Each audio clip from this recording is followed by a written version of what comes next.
В середине ноября в Кыргызстане пройдут выборы в местные кенеши. После административно-территориальной реформы составы прежних были распущены и назначены новые выборы. В соответствии с законодательством, в случае вот такой общего изменения структуры административно-территориального устройства, это является основанием для распуска кенеши и назначения выборов.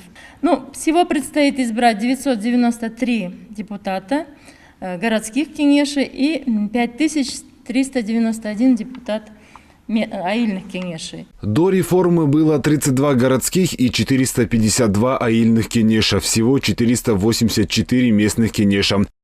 После реформы образовано 33 городских и 231 аильный кенеш, всего 264 местных кенеша, что составляет сокращение почти на 59%. Соответственно, уменьшилось и количество мандатов.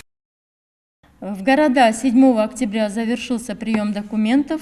39 партий подали 188 списков кандидатов с общим количеством кандидатов свыше 5200. В аильные кенеши прием документов продлится по 18:00 часов 17 октября, то есть завтра последний день приема документов. И, как всегда, мы по нашей привычке, по привычке наших граждан, мы ожидаем основной наплыв сегодня и завтра.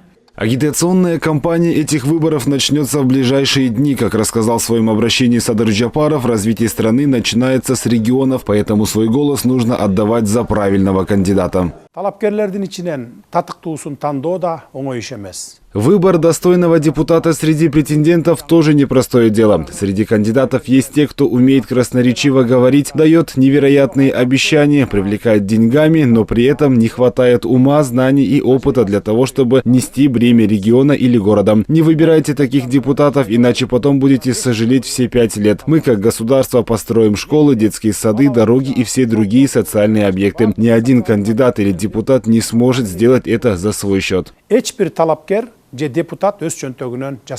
Впервые в меморандум были включены нормы агитации, касающиеся взаимного уважения в социальных сетях. По словам председателя Центра избиркома, сегодня данные меры просто необходимы. Мы знаем, что социальные сети на сегодня являются очень важным источником информирования избирателей, как о выборах в целом, так и о кандидатах, которые участвуют в выборах.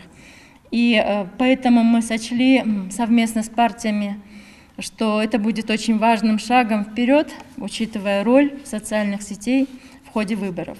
Как подчеркнул президент в своем обращении, не нужно выбирать кандидатов, которые красиво говорят, но в конечном итоге не оправдывают доверие народа.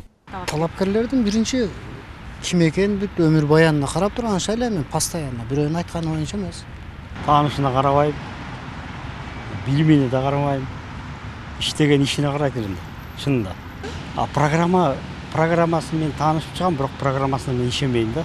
Ал программаны өнүлө көңчөсү өнүлө жазып коет да. Оны аткарам деп, бирок ошол программаны до конца аткарбайт. Во-первых, мы обращаем на репутацию. Баягы репутациясына карайбыз да. Жанагы закондорду сактап жүрөбү, ошо дагы бизге ошондойлор болсо жакшы, карапайым элдерге. Шайлап атканда адамдын ошол талапкердин мурунку кылган иштерин, жүрүм турумун, сүйлөгөн сөзүнө, алдыга койгон пландарын карабынан шайлайбыз. Предстоящие выборы будут предельно чистыми, заявил глава государства, отметив, что руководство страны никаким образом не будет вмешиваться в процесс. Мен ушул жерден баса белгилеп айтып коеюн. Шайлоо өнөктүгүнө бийлик кийлигишпейт. Позвольте мне подчеркнуть, что власть не вмешивается в избирательную кампанию. Время, когда власть вмешивалась в выборы и другие дела, продвигая одного кандидата и отвергая другого, осталось в прошлом. Если какой-либо государственный служащий будет выявлен в том, что он вмешивается в выборы и продвигает определенного кандидата, он понесет строгое наказание. Мы живем в государстве, основанном на праве. Мы создадим условия для того, чтобы все происходило в рамках закона. Депутат, который честно избран и достойно прошел выборы, должен служить народу, иначе быть не может и не будет. Как рассказал депутат легендарного парламента и бывший премьер-министр Кыргызстана Турсунбек Ченгышев, к данным выборам нужно отнестись очень серьезно, учитывая всю важность проведенной административно-территориальной реформы. Дело в том, что сложность этих выборов в чем? Выборов. Раньше, если бы население выбирало депутата только одного села, а теперь надо 2-3 сел. Потому что Айыл аймағы вообще по несколько сел, укрупнение произошло.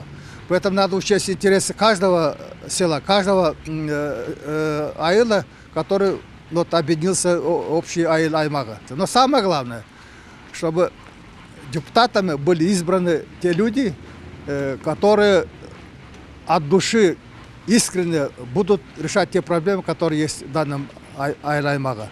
Депутаты местных кенешей, избранные 17 ноября, должны быть в курсе всех проблем своего региона, поскольку в дальнейшем именно они будут выбирать делегатов для участия в Народном Курултае, где будут обсуждаться самые важные проблемы на местах.